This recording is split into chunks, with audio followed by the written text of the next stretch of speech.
And And we're who's live. 3 sheets to the wind? Hello, everybody. Hi. Hi.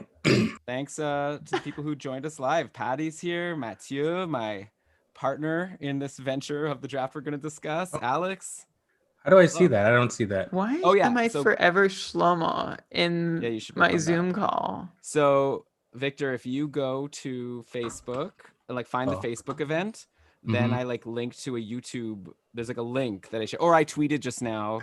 Like find the link. Oh, I did to see the that. I saw episode. the There's the a chat tweet. room there. Okay. How do I change Shams my is here. Oh man, we got a packed group. We got to crush this episode. Okay, so Brian, are you ready to start the Audacity recording? Yeah. Okay. 3, 2, 1, record. Recording. Okay, let me start that. Let me just record to this computer. Okay. I'm recording in multiple places. Brian's Also, recording. Victor, I gave you like a very quick perfunctory hello, but I think I've commentated on a draft you've been a part of, right? That we've done live. Yeah, I came on. Okay, this isn't like our first. Oh, Hello. that draft spreadsheet. That I Yeah, it was the made. Yeah, spreadsheet yeah. game. Who won? That I won that time. Oh no, I came second. Or no, I tied. I think that time I tied with someone else and I was mad because it was like a dumb pick at the end.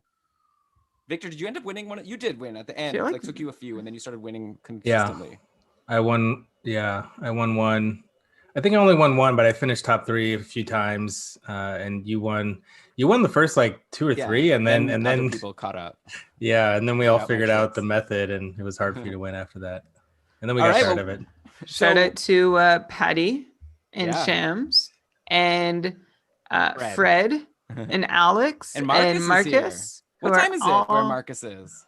Time to get a watch Like at with least more past- than one time zone. past midnight. If we were talking like oh no, what is it, like Ireland? I think. I don't know. I think that's around there. Okay, so before we start the actual episode, Brian had an important question that he asked off air, and then I was like, why don't we just talk about it for the pre-show on YouTube, which was, what is the plan for this episode? This is how I see it, and then you can tell me if you agree or disagree. Like, I was thinking, like, we've got Victor, he's like the prospect expert, right? And we have the results of this draft that we did. So I'm kind of thinking for a lot of the players, it's like sort of we get to do 2 things. We get to first get just Victor giving his advice about the fantasy value of these players, just like I had with Scouching last week. He'll be like, Alexis Lafreniere, he's going to be a 2,000 point guy. He's going to challenge Wayne Gretzky's career records, like whatever. So I was thinking there's that. And then also so he gives that take. Then obviously you, Brian, and I like comment on if we have any follow-up questions about like his just general scouting. Like, it's like a fantasy scouting. I feel like Scouching gave more like actual real life scouting reports. So now it's nice that this episode is more like fantasy scouting reports, which is what like you did on your episode with Jesse on Fantasy Hockey Life. You were sort of like, yeah, this guy might not be that great. So that's what I'm thinking in general. But then the frame is how we're like going through this draft, where we could also talk about like, was that a good pick or a bad pick? And like, that's the general idea of what I was thinking. But yeah, I was thinking of going pick by pick, which I guess was the main thing you asked, just because, he'll give his takes on the players. Okay. Just how deep do you think we're going to get? I don't know, until it's like 9:30 and then we'll probably go lightning round or like wrap it up. That's what I was definitely not the whole way through.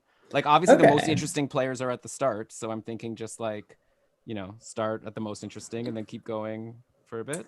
Okay. Yeah. What are you thinking?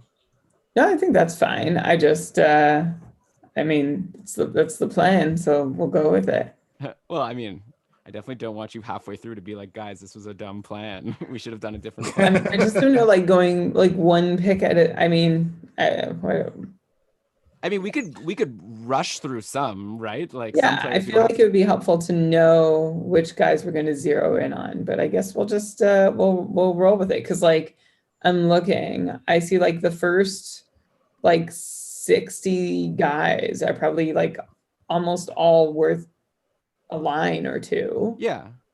Well, let me say something. I think that the first 4 are really interesting, and I think the order could have gone anyway. And I think then there was a bit of a goalie run, which was a bit surprising, and some of the skaters fell. Victor, save it for the show. Okay. Well, I'm just saying, like, I think the first round is really interesting, and then obviously there's still some pretty interesting ones. It's like 5 minutes per first... player. It's 5 minutes per player for the first round, then like 3 minutes per player for the second round, then 1 minute, and then we're done. Like we're lightning. Like an hour and 40 minutes to get out of the first round. 4 minutes per player. How did that improve it? Still not great. 3 minutes per player.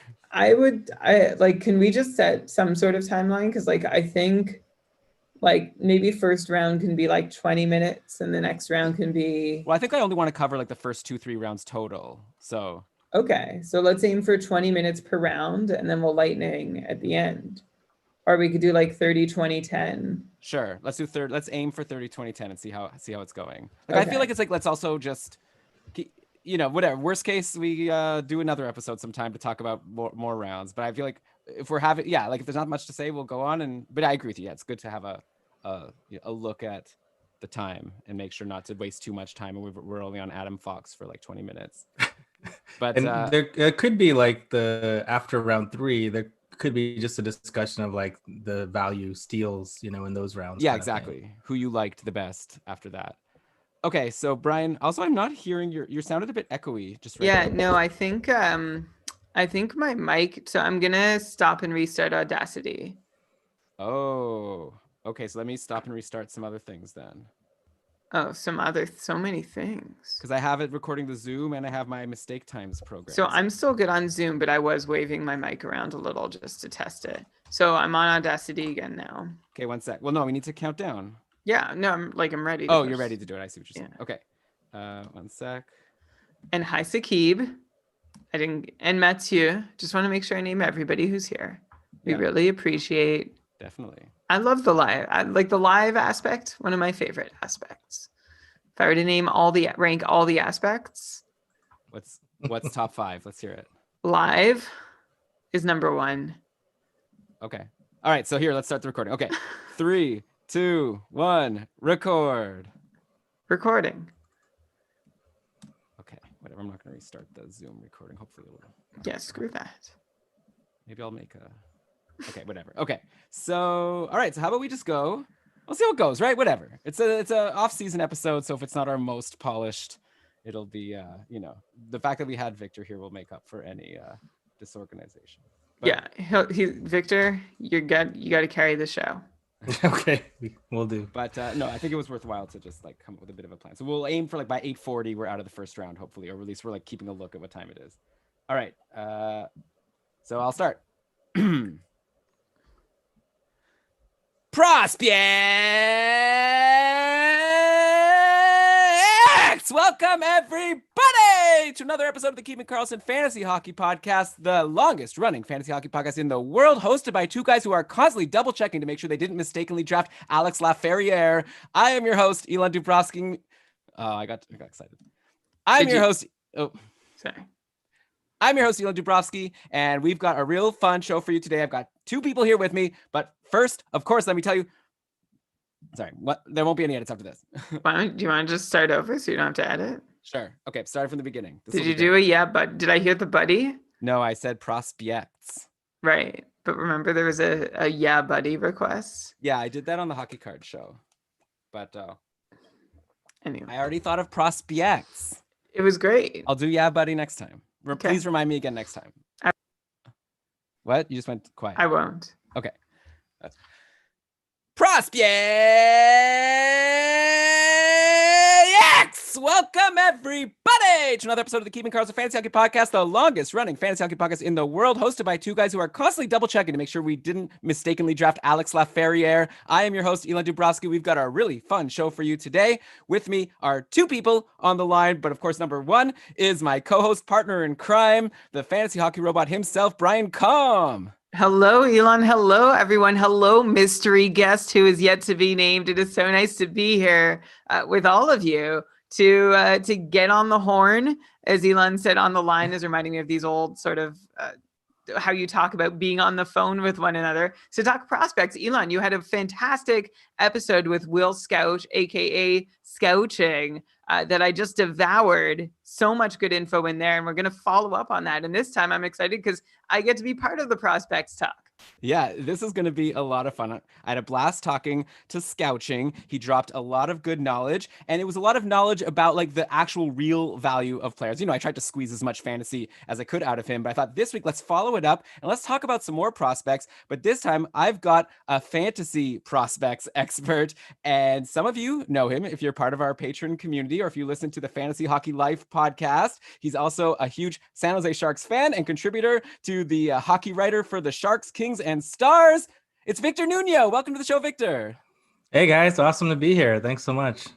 Yeah, really happy to have you here. And the reason why you are here specifically, aside from being a prospects expert, is you and I have been participating. You convinced me. I said on a patron cast one time a while back, I don't think I'm ever going to join a Dynasty League. I gave all my reasons why I feel like Dynasty Leagues just aren't for me. And then you were just kind of like, come on. I was like, all right. And so you started a brand new Dynasty League just this past summer during the NHL pause, like before the playoffs started. And it's like this crazy league with, salary caps and all the categories, including like face-offs and takeaways, which I've never used. And the key of it was there were like 2 drafts. There was a pro draft where you could draft any player as long as they've played at least 82 games and whatever it was for goalies. And then a separate draft that we just started recently only for prospects, players who have played 82 games or less. And so it's been a blast doing this draft. And I was thinking, like, if we're going to talk about prospects, why don't we do it? And at the same time, judge the people who have been in this draft with us and just kind of go through the results. And we talk about the players one by one. I would love to also get Brian's take on how he likes my picks. So it all comes together beautifully.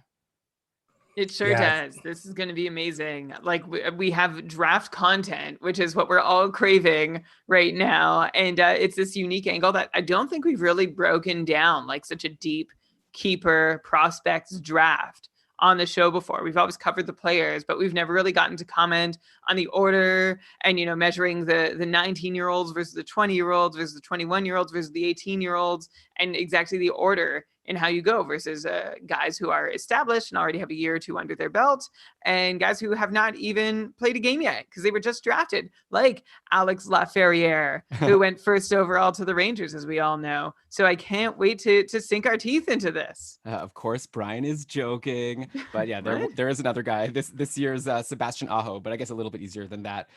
Okay, so we've got a lot to get into. Before we get into it, let's of course mention first of all that we are presented by DobberHockey.com, the #1 fantasy hockey website out there. It's been free agent frenzy time since the last time we talked about it, and there's still been lots of news all the time. And Dobber Hockey's just been there covering it all. Amazing articles. Plus, I use the tools there all the time to prep the show over at Frozen Tools. So definitely check it out. DobberHockey.com.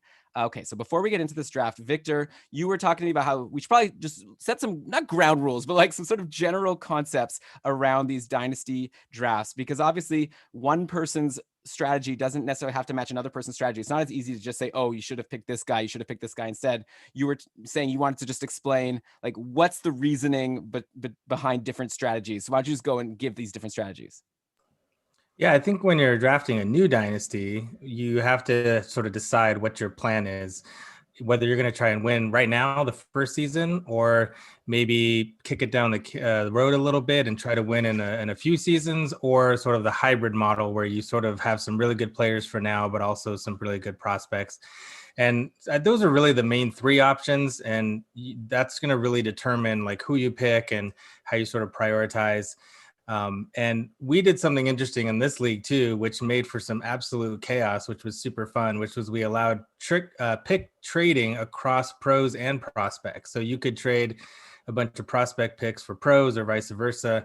And it really allowed for people to maximize that strategy too. You could just, vacate a bunch of your prospect picks to get, earlier round pro picks or vice versa. And so that really, and what's fun about that too, is that in redraft leagues, it's like everyone's going for the best player, right? There's pretty much like who the best players are. But when you're doing a dynasty league, it can definitely matter whether you want the best guy in 3 or 4 years or you want the best guy now.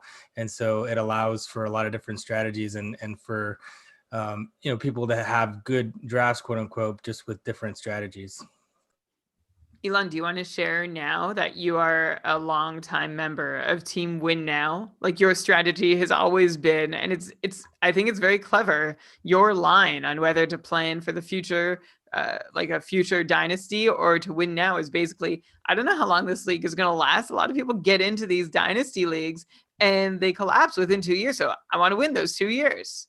Yeah, I mean, for sure, that's always been my mindset. Maybe now that I actually will participate in one, who knows? Maybe my mind will change. But yeah, and by the way, I have a co-manager. It's Mathieu who's here in the chat. So hey, Mathieu.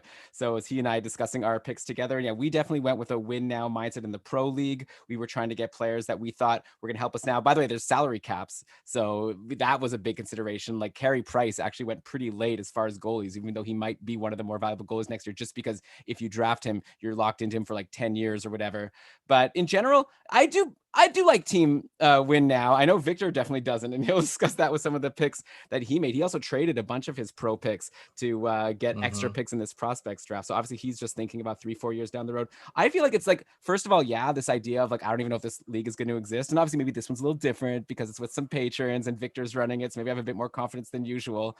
But also it's just like, I'm not a patient person, Brian. Like, you know, from running this podcast with me, like, I can't imagine just like sitting and waiting season after season, losing over and over again. Obviously there's like, I guess, some other things you could be having fun with, and you're watching how your prospects are doing, and you could be still moving picks or doing whatever. But I don't know. I've never played in a fantasy league where like I haven't made the playoffs, and I don't want it to start now. So I can't imagine being a losing team, but maybe I'll learn that this was a big mistake when like 2-3 years down the road, Matthew and I are in, we're going to be in cap hell, and we're going to have no idea what we're doing. And yeah, it might be a disaster, but I'm hoping we'll have a championship under our belt by then. I hope you're not dooming yourselves to being what the Red Wings ended up being with their like 25-year streak, or what did it end up being, 26, of making the playoffs, except they were not a serious contender for the large part of those last years, you know, essentially since Lidstrom and co retired or moved on. So don't do that. You don't want to be a bubble team. But to be fair, the Red Wings have some cups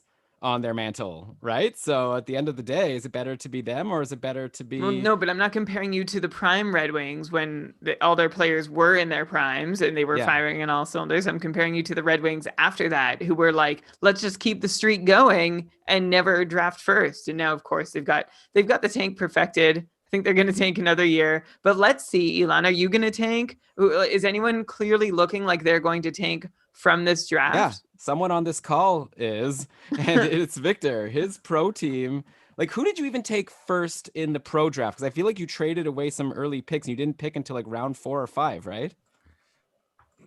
I picked in round 3, and I feel like I still got a pretty good player. I got Miro Heiskanen with my first pick, which was 52nd overall.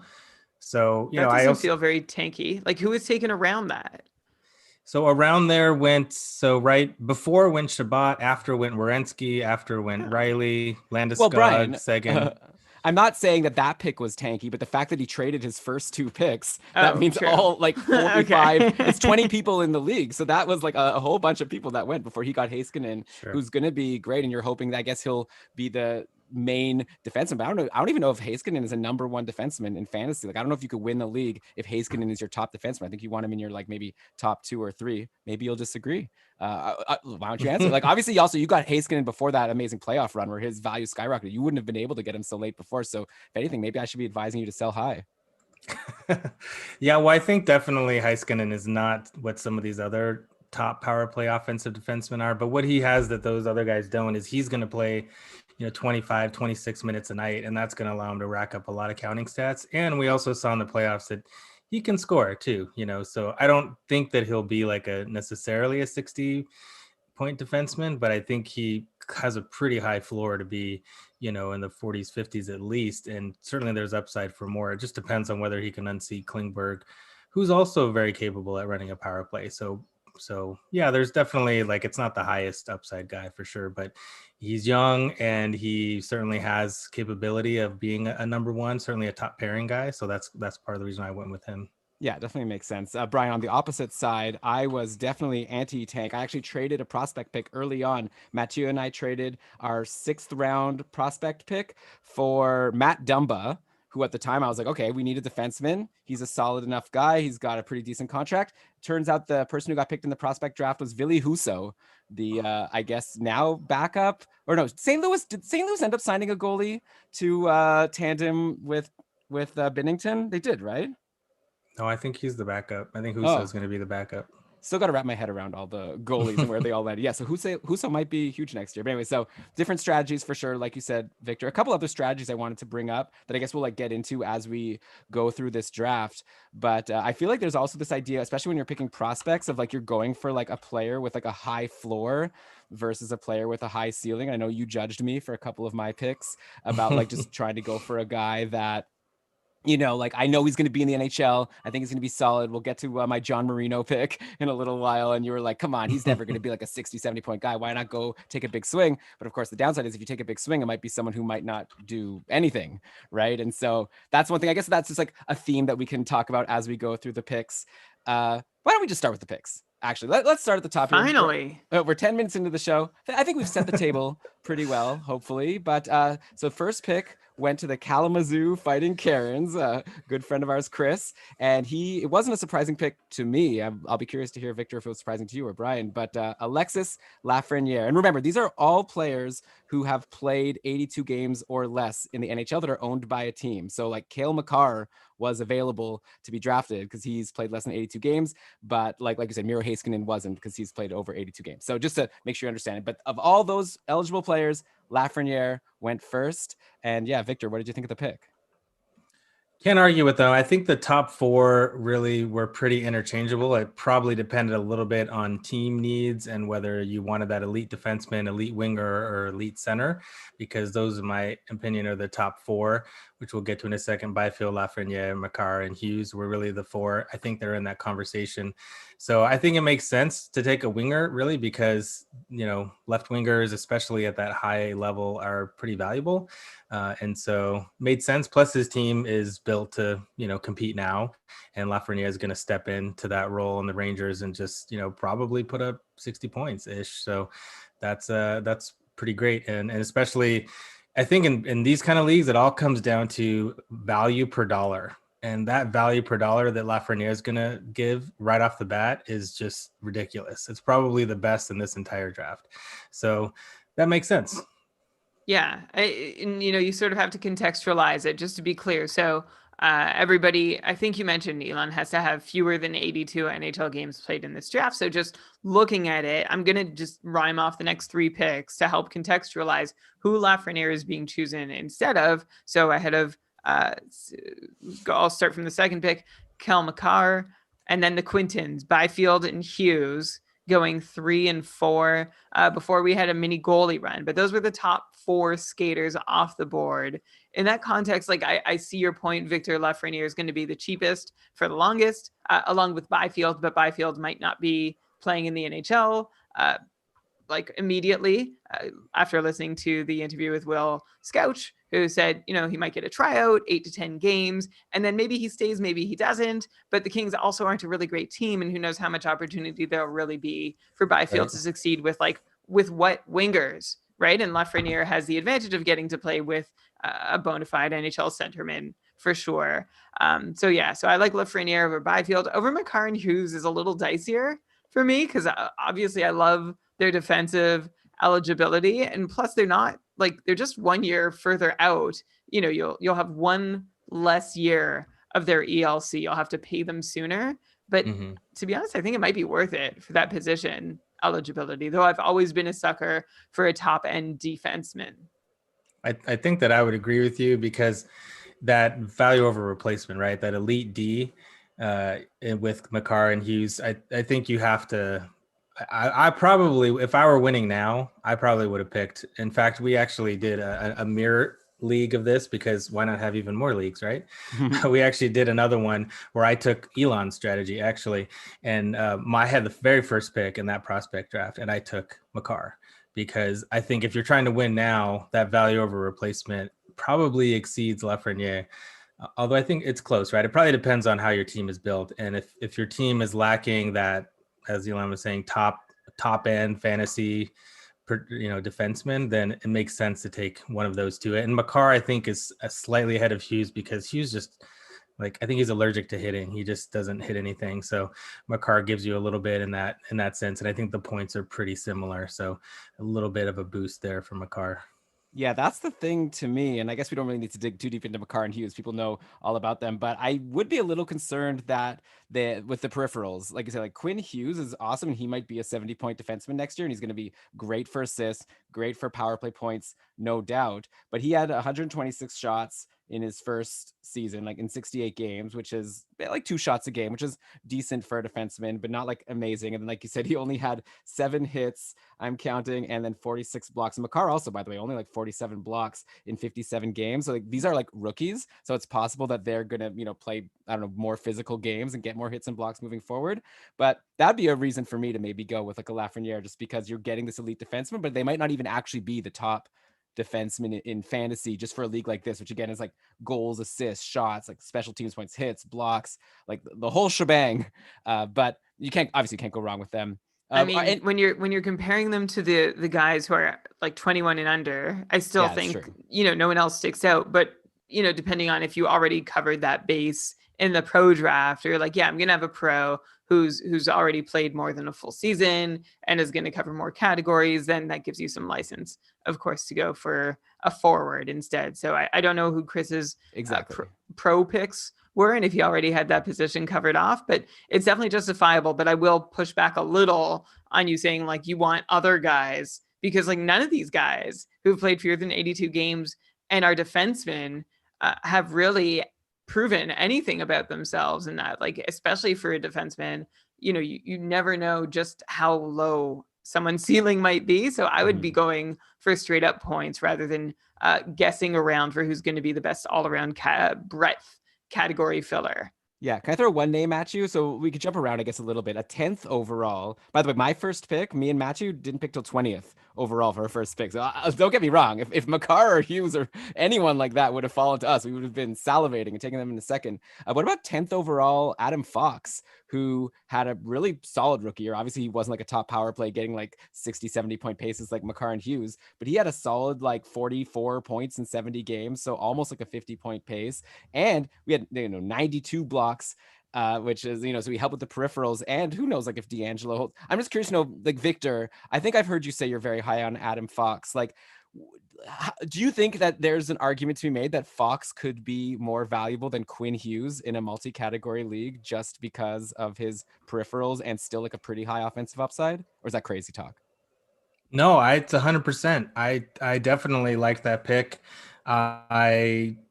He went right before my next pick, which I would have considered him, but I probably wouldn't have. But Fox is, I think, probably should have won the Calder this year. Quite honestly, he was that good. Wow. And when you look at real life numbers, his wins above replacement, goals above replacement, just blew those other guys out of the water. So in terms of total impact on the team, he was way better. Plus, he at even strength was great. I think he outscored them at even strength, if I'm not mistaken. He didn't have the opportunity, right? He didn't run the power play, but when he was given the opportunity, he showed that he was capable. I think the reason why in fantasy I'm a little not as gung-ho in both feet on Fox is because there's so many options there in New York, right? I mean, you have Tony D. I don't think Trouba is really going to get a look on the top power play, but you have Kendra Miller coming up, and Nils Lundqvist might be the best of all of them. So he's going to have a lot of competition. And so for that reason, I probably would shy just a little bit away, whereas like no one's taking Hughes' spot. I don't think Byram's going to take Makar's spot, although that's an interesting discussion that we could have. But for that reason, I would probably not go so high on Fox. But he is amazing. He is an amazing defenseman, and he very soon could be I think he was the best defenseman on that team just as a rookie, which is crazy. Yeah, I'll pump Fox's tires a little bit and just point out, Elon, you said you gave his 70 game point totals, but he didn't do anything for the first 7 games of the season. If you take those out, and that's not a lot because he still has 63 games after that, he finished the year with 42 points in 63 games, which is a full season 55-point pace. He did manage 13 power play points, even though he wasn't full-time quarterbacking the power play. Victor, I share your hesitation and reluctance about Fox in that you just don't know how high his upside can be if when there are so many other players in the picture, and the Rangers do seem pretty committed to D'Angelo. So that's a reason to sort of avoid Fox, but he seems like one of those guys who could, even if he's not quarterbacking the top power play, he might still find a way to 45 or 50 points, especially if the Rangers have this great firepower that they're supposed to within the next couple of years, right? With guys like Kakko and Lafreniere growing, and Zibanejad and Panarin. I don't need to name you the Rangers roster, you know them, but he's got a good group of guys to work with. Definitely. Yeah, the Rangers are a good place to be. I'm definitely thinking, Brian, that for next season of keeping Karlsson, I'm going to be buying a Rangers hat. I just need to like have a good fantasy draft where I get a bunch of Rangers. Like if I could get like Panarin in the cupful, I'm done. I'm a Rangers fan because it's very exciting. And actually, we've already talked about Lafreniere. We've already talked about Fox. There was still another Ranger that got taken in the top 10, and that was in this goalie run, Igor Shesterkin. So yeah, just very excited about the Rangers. But I guess actually before we get to that, Victor, I'm sure you want to talk about the guy who you took with your first pick in the draft, which was 3rd overall. So Lafreniere went, then Makar. You could have taken Quinn Hughes, but you went with the other Quinton Byfield. So yeah, here's your chance to talk about why you were such a brilliant genius to take Quinton Byfield 3rd overall in the prospects draft. I mean, the thing about Byfield, and I know that I'm one of the few people on Team Byfield over even Lafreniere, because I would take him first in a shallower dynasty, like just for the 2020s, and I have so far actually. But the thing is that he's so young; he's 10 months younger than Lafreniere, and so when you look at it that way, and you look at their equivalency, it's more fair to compare what Byfield did this year to what Lafreniere did last season, the season before. And when you do that, it's not even close. Byfield is way better. And not only that, I know that centers can be faded. And so if you don't count faceoff wins in some of the other categories, then it's probably closer like wing over center. I could hear that argument. But in this league specifically, which counts faceoff wins and all the peripherals, he's a unicorn. He's big, he's strong, he's going to hit people, he's going to win faceoffs, he's going to score at probably a similar rate to Lafreniere, I would imagine, at their peak. And so for all those reasons, I'm taking the guy that you could never, like, you can't replace a guy like that in his peak. Like they're like those top end number one all situation centers do not grow on trees, and they're very rare. And so even though, yes, fade centers, but to me, not at the very top, you don't. Damn. Yeah, I think that's a pretty good justification, especially if you're building your core that you want to build around. You expect to have this guy for, assuming the league lasts that long, 10, 15 years. It's going to be hard to pick out another. You might not have another chance for a long time to pick out another Quinton Byfield. So I'm down with that. Let's talk about this goalie run though that went. So Byfield, Quinn Hughes, and then a surprising name at the top of this goalie run. If you were to name all the goalies who pretty much we just started seeing this year or just coming over, you've got Shesterkin. He wasn't the first in this run. Sorokin was not the first in this run. Samsonov was not the first in this run. Thatcher Demko led this goalie run. I have to say that's not how I would have done it. Shesterkin went next, and Sorokin and Samsonov. I don't know that I would even have taken Demko second in this goalie run. Was this draft sometime around that like huge, what was it, like 45 save game that he had that put him like, that made everybody think that the Canucks could actually let go of Markstrom and survive? It was after, so it had happened already. Yeah. I wonder if that was it like the same night though? Like, was this happening at the draft? But Brian, like, doesn't matter, right? It happened. That's the last thing we've seen of Demko. So obviously Kevin, who made this pick, liked what he saw. Yeah. I'm assuming then he made that pick, and then afterwards the Canucks signed Braden Holtby. I don't know if that made him dislike the pick a little more. But maybe he's not thinking about just next season. Maybe he's thinking about like multi-years down the road. Like definitely Thatcher Demko's been talked about as like a top prospect on the Canucks. They're expecting to come up and be the number one goalie. But yeah, I definitely agree with you, Brian, that I wonder if that would have been Kevin's pick if those 3 games at the end of the playoff series versus Vegas like wouldn't have happened. Victor, what do you think? If you were to rank Demko, Shesterkin, Sorokin, and Samsonov in terms of who you'd want on your team, how would you rank them? Well, Demko wouldn't even be 4th. He'd probably be, I don't know, 15th on my goalie list. What? So I would definitely not have taken him there. That's 100% sure. Yeah. I'm just, Elon, between us, could we name 15 goalies who have played fewer? I think we could, just because we've been so focused on the draft, but like, it's a unique point in time that we probably could. 15th. I mean, I can think of a couple others, but sorry to interrupt you. Well, okay. As we're going through the draft and we'll get to goalies, then Victor will answer whether he likes this guy better than Demko. But why are you so down on Demko? I want to know now. This is my like. I assumed maybe he's not as good as Shesterkin, but I thought he was pretty good. No, he is. That's why he's in the top 15. But no, so I mean, part of it is that we've seen what he can do. Yes, and I'm with Brian. You can't just, like with everybody, you can't just look at what he did in the playoffs. That was ridiculous. 2 goals in 3 games. He was playing out of his mind. But when you look at the regular season, he couldn't outperform the protection that the team offered in front of him, which is a really bad sign. And his goals saved above average and expected were both negative. So, it wasn't a super impressive regular season. I still think that I wouldn't hold that necessarily against him and say that he's a bad goalie, but he's certainly not on the level with these other guys. And opportunity matters. And I'm sure that Kevin was thinking, yeah, he's going to be the starter. And so that's part of it. And starters are hard to come by in a 20-team league where we're all rostering, 2 to 3 goalies. It's going to be tough. So I think that was part of it. But on his talent alone, for sure, I would say Shesterkin is the top. I mean, he's shown it on a bad Rangers team, way outperforming the protection that was offered to him. I think that I would, even though we haven't seen him do it at this level, I like Sorokin next because just looking at his KHL stats and his scouting reports, he looks to be in the same conversation as Shesterkin. And Samsonov, I think, is maybe just a step behind, but he's in that. Those 3 Russians are in the conversation for the top 3 for me. And then I also like Merzlikins, who went a little bit later. And I really like your pick, Elon. He's one of my top guys for sure. Oh, that's interesting. So you're talking about Cal Peterson, who I looked at, and I'll be honest, I was like, really? Brian, let me tell you this. I know. I just remember how much you love Cal Peterson. Like, I know you've been like every chance you get, you're like, well, he could be a breakout candidate. Like he's someone who's on the up and up.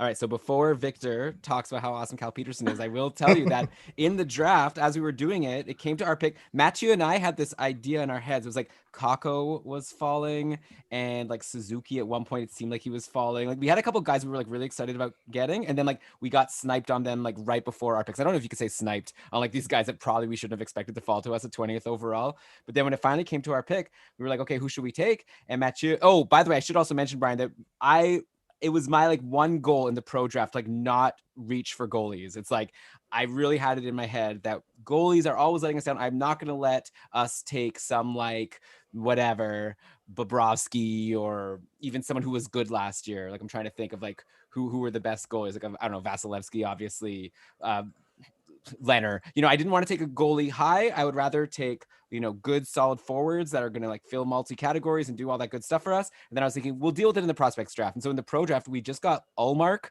at some point, like really late. And then we got Thomas Greiss, like even later, who's now, by the way, a starting goalie on like a terrible team, but still like, I don't know. I'm okay with that. And then anyway, so we like knew we were going to go for a goalie in this draft pretty early. And Mathieu was like, let's go with Cal Peterson. And honestly, Brian, I had your voice in my head saying like, Cal Peterson's, come on, he's not that good. Anyways, but then Mathieu convinced me that we should. He was like saying, LA's looking so amazing, like all these prospects. Like you just heard Victor talk about how Quinn Byfield is going to be like the best guy of all time. And they've got like Turcotte and Kalyov and whoever. And so anyways, plus, as Brian, as you have said a lot, like Jonathan Quick is not exactly the top goalie in the league anymore himself. So it's like just a matter of time before Cal Peterson takes over. Anyways, we dropped that Peterson pick. That Brian, the chat room was beautiful. So many like, no, oh no, God, Josh, darn it. Like people were very unhappy with that pick, which obviously made me very happy. So seems like these prospect people, they really like Cal Peterson. So for what it's worth. I should also mention one other thing that I think is really interesting. When I set up this league, one thing I chose specifically is that the goalie stat is even straying save percentage. So in Fantrax, it gives you the option of not just having straight up save percentage, but even strength. And the reason I picked that, we all know that even strength save percentage is more sustainable and more reflection of what is going on with that goalie, as opposed to it's much harder, right, to save at on the penalty kill. So I think that that's going to allow the goalies to at least hopefully be more representative of what their actual skill is and not be swayed so much by the shorthanded or power play situation. So I don't know if you guys thought about that at all, but for me, it just allowed me to, I think, rely more on just the inherent talent of the goalkeeper and not, I mean, yes, the situation matters, but not just be swayed by those other factors as much. So Brian, after all of this, are you still kind of like rolling your eyes a bit at the Cal Peterson pick, or do you think it's okay? Like a little. I just like, so Cal Peterson, for anyone who doesn't know, he was drafted in 2013 by the Sabres. So he turned 27 like last week. So happy belated birthday, Cal Peterson. He was drafted. And then after he was signed by the Sabres, he never signed a contract with them. So he just became a free agent and just signed his entry level deal with the Kings. And things have gone really well for him so far in his NHL stints. In 19 NHL games, 923 save percentage, 10-7-1 record. So way to go. But in his AHL record, but I never really go much by AHL record, especially with goalies. It doesn't seem to be terribly predictive because a lot of goalies in the AHL, especially if they're bound for the NHL, are working out aspects of their game. Like it's a safer space. The stakes aren't as high. So they're usually trying to fix a part of their game or improve a part of their game that might make them somewhat uncomfortable. So I'm not so turned off by the fact that Peterson has essentially a 900 save percentage over 75 career AHL games in the last 2 seasons. Sorry, his first season was better. He had a 910 save percentage in the AHL, which I'm conveniently leaving out. But I mean, I like the thought that he's going to be good in LA when LA is good, but that still might be several years out. And I'm not sure that's going to be any sooner than guys who I think are supposed to be actually better goalies who went later, like Askarov. Right. He went in the second round. Seventh pick, second round, so 27th overall. So 7 picks after you. And then I guess you have Jake Edinger, Kaapo Kakkonen, Spetsner Knight going 38, 39, and 40 is another group of goalies who, like, I don't know, I wouldn't like jump so high for Cal Peterson above them, but you did. Well, let me offer one more thing, because I think that he only has 19 NHL games and LA is not good, but he has almost just Jerkin-like numbers in those games he played for LA. He well outperformed his Delta Fenwick, and he had 8 goals saved above expected. Remember, this is a bad LA team. So I know that's not a huge sample size, but I think the advanced numbers show that he's pretty good. And I agree with you that I don't think on his talent alone, he's better than those other goalies, but I think you combine that with the situation.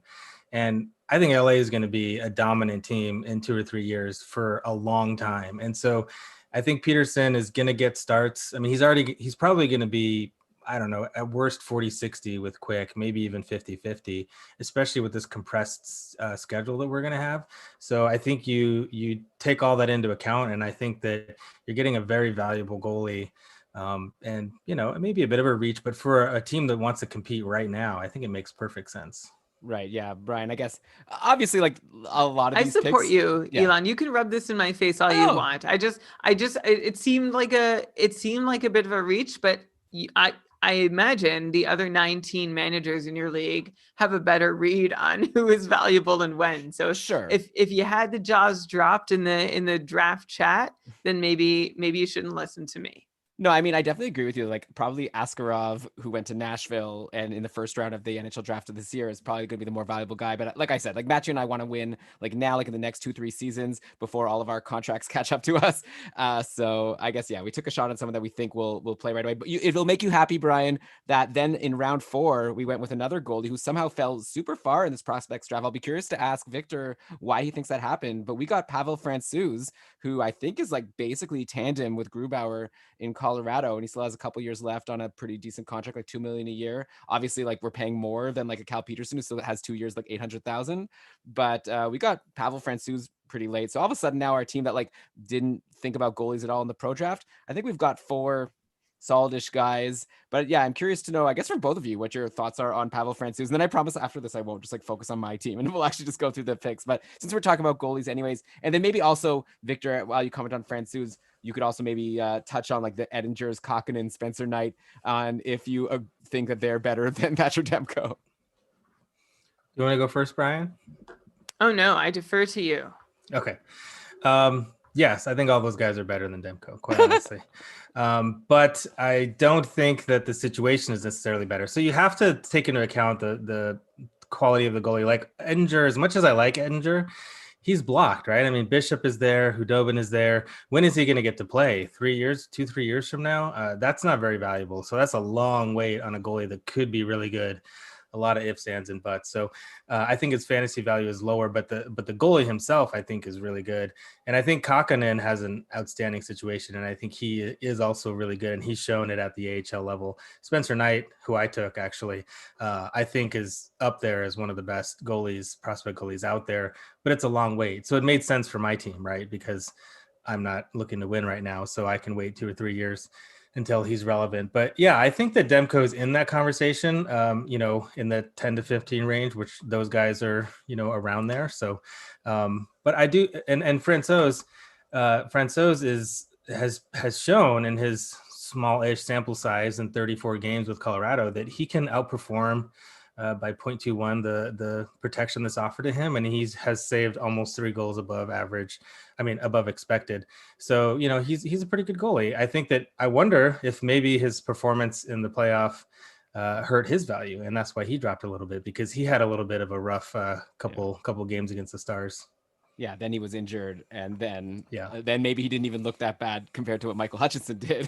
But by the way, I will stop in quickly on Kaapo Kakkonen, who Pete and Ryan have. I agree with you that that's a good situation in Minnesota. Like, they got Talbot now, so I guess Kakkonen maybe starts the year in the minors again, and it'll be Talbot and Stalag, right? Yeah, who took over from Dubnyk at the end of the season. So, but it does seem like it's not too many people in the way, and I have heard good things about Kaapo Kakkonen. But okay, let's go back to the first round now. So there was this goalie run, then there was a guy, and then Adam Fox, who we've discussed. And that guy, in number 9th overall, someone who hasn't played in the NHL yet and hasn't been drafted recently. So kind of a rare person to see in the I think everyone else in the first round has either played NHL games or was drafted in the last year or two.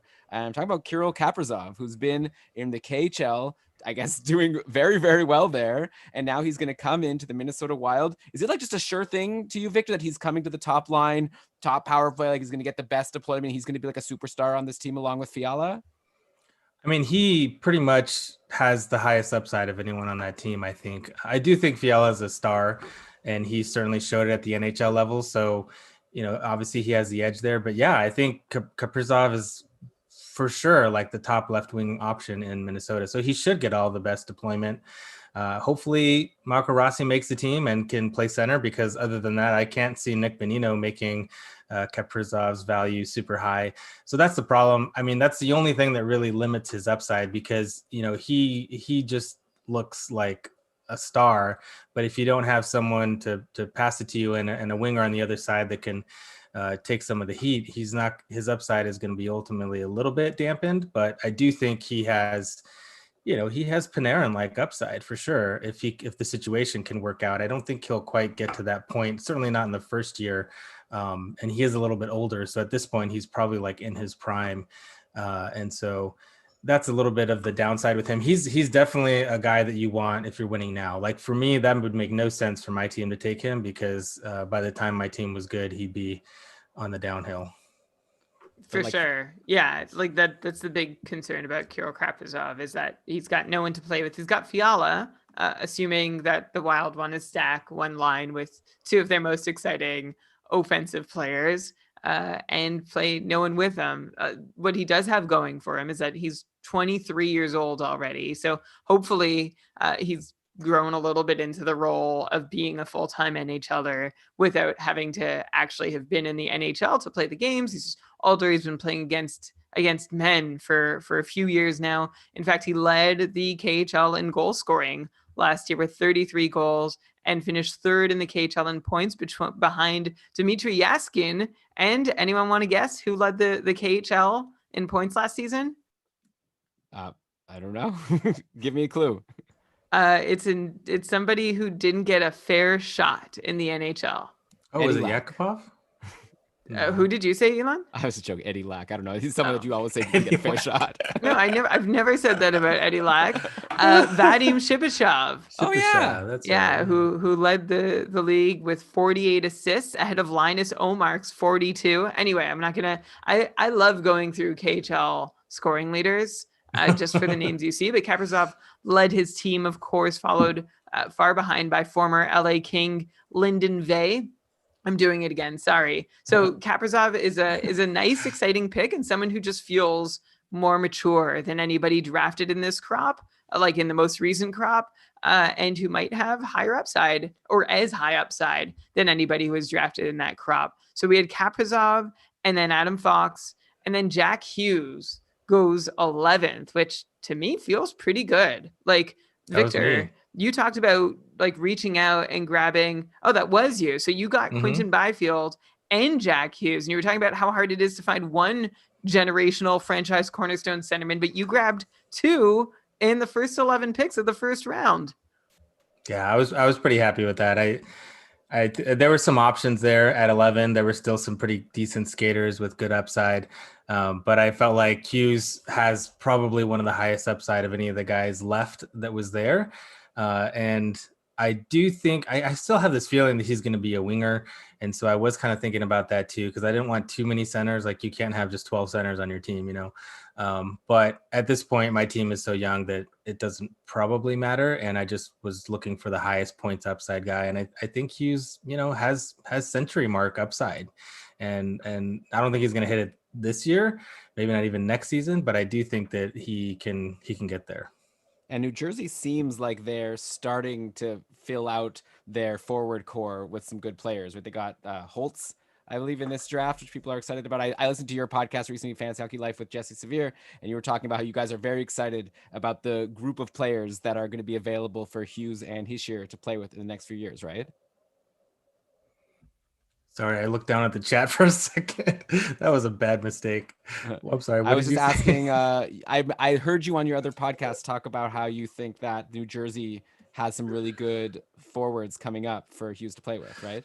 Yeah, I mean, they had a great draft. I think Holtz, you know, could play in the league, and then you have I think Hischier is a very underrated center, who I took in the pro draft actually in this league.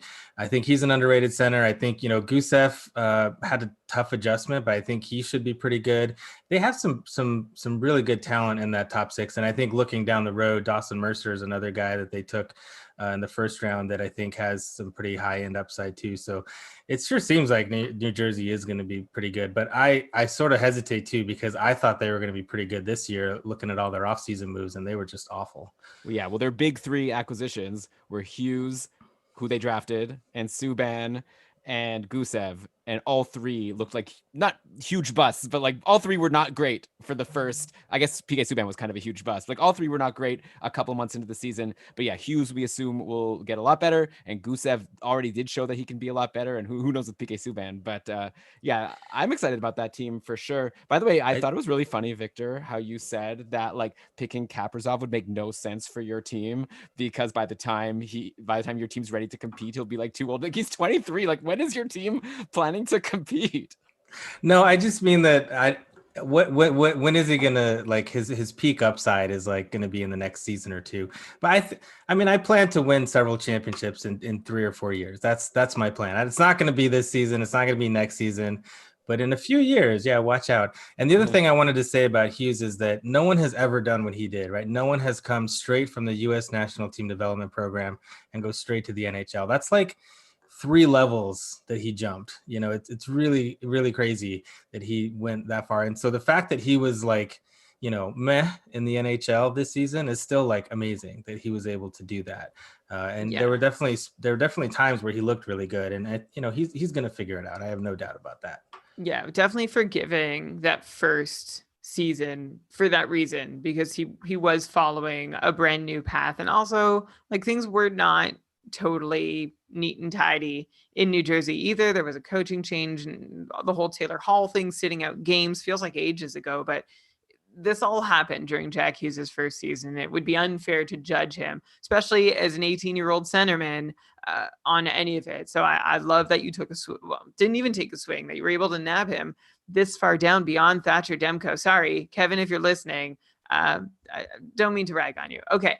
After Jack Hughes, Elvis Merzlikins who is a pretty great get, especially for as long as he plays in Columbus on a Tortorella coach team who protects their goalies so well. But that's not to take credit away from Merzlikins, who did look legit and real. And then I'm just going to roll out the rest of the first round. And then Elon and Victor, how about you guys let me know if there's anybody you want to slow down and talk about. So we have Nick Suzuki, then Adam Boqvist, Kirby Doc, Marco Rossi, Tim Stutzle, Capo Caco, Trevor Zegras, and of course Cal Peterson rounding it out. I think there's a couple interesting nuggets in there. Elon, you want to pick a direction to go first? Sure. I mean, I like a lot of these players for sure. I guess we could break it up into two groups. We have the people who were just drafted in Rossi and Stutzle, and then we've got obviously Capo Caco and Boqvist and Doc and Suzuki, who all had their rookie seasons last year. Like, Victor, how about we start with saying, like, of those people who have played a year in the NHL, like, who are you most excited about? Like, Suzuki obviously really stepped up on the Habs as being like, this guy could be their number one center like next year. Capo Caco, on the other hand, kind of was like Jack Hughes, that kind of struggled out of the gate and didn't have a very exciting season. And then you've got like Doc and Boqvist over on Chicago, who I think I like that Chicago gave them a chance because they weren't a competing team, and now they've officially announced that they're in a rebuild. So yeah, I'd be curious to know like which of those four you're like most excited about, and if any of them you think are like maybe people are too high on.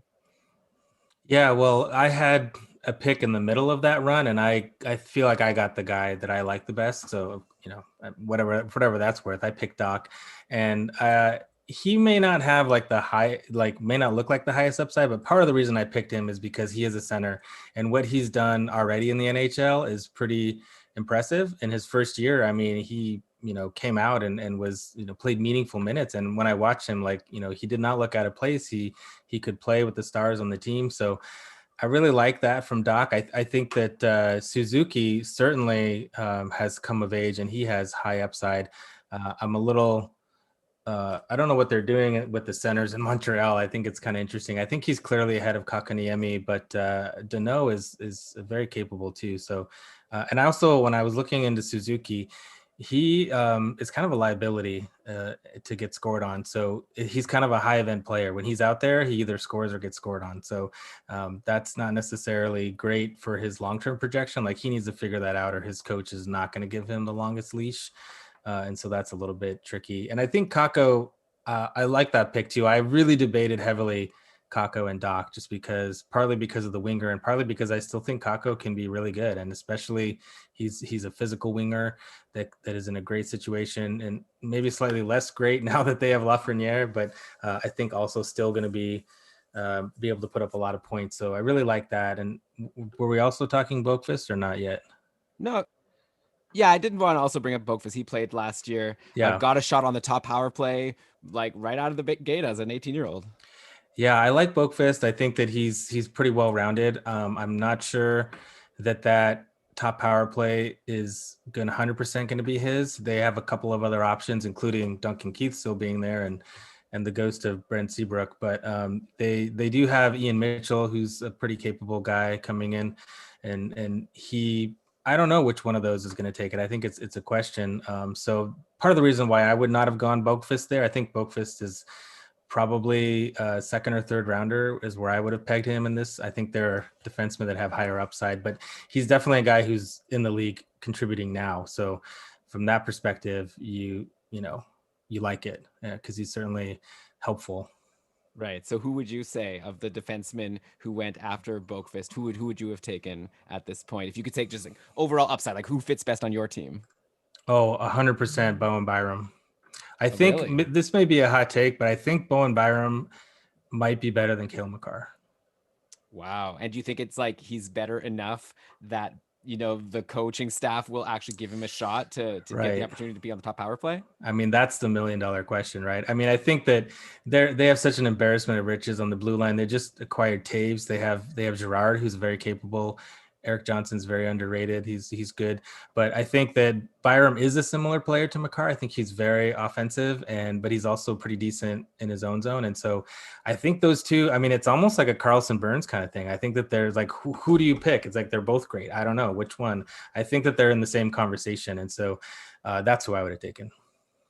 Cool. And then I guess on the other side, we've got these guys who were drafted just this year, and Tim Stutzle, who went third overall, the Marco Rossi, all the way like 9th overall. He can't be that good, right? If he fell so far in the draft. Okay. was- Well, like I sense your sarcasm, but I think the story here, Elon, is that this draft flipped the order for them, right? Rossi went 1 pick ahead of Stutzla. So somebody's really believing in Rossi. Like I haven't heard a whole lot about Rossi being better than Stutzla, just maybe the 4th pick, like deserving of being the next forward taken after Stutzla, ahead of Lucas Raymond, ahead of Jake Sanderson as a defenseman. But Rossi over Stutzla, Victor, is that a hot take? No, I was going to say you're about to hear it right now. Rossi is 100% better, in my opinion, than Stutzla. I think that there's no question what he did in the OHL was just absurd. And the fact that they got him at 9th was just, I mean, Buffalo walks up there and says from the Iowa 67s, and everyone's like, okay, they're taking Rossi. That makes sense. And then they take Jack Quinn, and it's like, what? You didn't even take the best player on the junior team.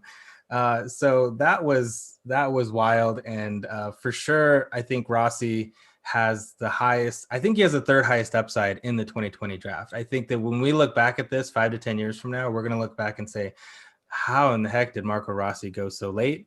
And I think that he has huge points upside. He's also walking into just the best possible situation, right? A team with no number 1 center. He's just rocketing up that depth chart. And I think he's one of the few in this draft class that could actually play this season and could be, given decent minutes and good line mates. We already talked about the line mates that he could have, Fiala and Kaprizov. So, I think that's just an amazing value pick. And quite frankly, I almost went Rossi, but for part of those reasons of like, well, I there's some questions of whether he's like tall enough and that, but I think his upside is just really big. And I kind of I deliberated a lot between those two because I think between Doc and Rossi, it's I think I don't know, Rossi might have the higher upside, but Doc has certainly proven it. So there's that part as well. Yeah, okay, Victor. But Brian right here is like furrowing his brow because he's a Sens fan and he wants to know, how dare you say that the Sens messed up that pick? Are you just so high on Rossi? Or I'm not is saying there any of that, just for I the know, record. I'm Go reading ahead your with face. question. I'm reading your face. You're reading it incorrectly. I just want to know, like, is it more when you say Rossi better than Stutzla? Is that more just like how great Rossi is, or is there any of that to like maybe Stutzla isn't that great in terms of fantasy? Of course, maybe you could also give his real life, but like, what do you think about? Is the comparison between the two of them close or not even close to you? In real life or in fantasy? I guess both. In real life, it's not even close. Marco Rossi is going to be a more impact player, I think, because I do think he can play center at the NHL level, and I think he'll be more impactful from that perspective. And I think his pure upside in points is higher from a fantasy perspective, but certainly Rossi will probably score. Stutzla will score more goals, and so I like that. I think that I think in fantasy they're closer, but I would still put Rossi ahead. And yeah, I do think the Senators made, I don't know what they were doing. I don't think they took the 3rd and 5th best players at their 3 and 5 pick. And they really could have used, I know they have a lot of good centers, but Marco Rossi is better than any center they have in their system. So do they? Who are their really good centers? Drake Batherson? Is he a center? He's probably going to be a winger, but they have Norris and they have Logan Brown. So I mean, they have White is someone who's Colin supposed to White. do something someday. These are their really good centers. Fine. No, they're all like 2nd or 3rd line. No, that's Yeah. what I mean. Like, there's no way that any of those guys. Well, I mean, there is a way, but I don't think any of those guys are going to be better than the Rossi will be. And then they took Jake Sanderson, and they have 3 lefties, 3 great left-handed defensemen, and I don't know why they did that. So my question on Marco Rossi, and I was thinking this while listening to the scouting show that you did, Elon, was like, if everybody is like just losing it for Marco Rossi, what are NHL, like, no appeal to authority going on here either. Like, but I want to understand what the disconnect is between NHL scouting teams and every other And Twitter analyst on who's sharing their opinion publicly on Twitter, who has data and whatever to back it up. Like, they're not just like fly-by-nighters. Like, these are people I look to and trust, including you, Victor. So I'm just trying to get a sense of, like, I don't know if anyone here has an answer, but I would love to have more insight into exactly how these disconnect in rankings happen. And if it just becomes like a cool thing to do, like be like, oh my God, Rossi's falling, Rossi. And like his hype just grows because like with every slot he drops, and it's just that because that's exciting, or if there really is this empirical difference between the way scouting departments are analyzing prospects and independent prospect watchers are doing the same thing. Well, I think Matthew, I just noticed in the chat, said he's small. That's really what it comes down to. He's 5'9". And I think that there's a lot of people, a lot of scouts, and I mean, I don't know what goes on at all those levels, but a lot of people say over and over again that if you're small, you can't play in the NHL. And we see that it's tough for sure, right? Smaller players for sure have a harder time, but it doesn't mean that they can't. And I think especially people are saying, okay, maybe you can play wing like Goodrow, and maybe, you know, Jack Hughes, who's not too much taller than Rossi, will play wing, but can you play center? And that's one of the biggest things, is that Rossi is a distributor. He's a playmaker. So is he going to be a playmaking winger, or can he actually play center? I think that's part of it too. Yeah. So I get that. Like, but it's still sort of unsatisfying because I feel like the small narrative, like that's behind us now. Not that we've necessarily seen a bunch of small players come in and kill it. Like we're waiting for someone like Cole Caulfield to come in. Like he slipped allegedly because of his size. And we know that like the online independent hockey people, like on Twitter and blogs since 2007 or even before, were ahead of the curve in sort of showing how the best way to interpret player data can be and how to evaluate and whatever, like measure, like this is the whole analytics thing, right? Like analytics did win out at the end of the day, and NHL organizations were resistant to it.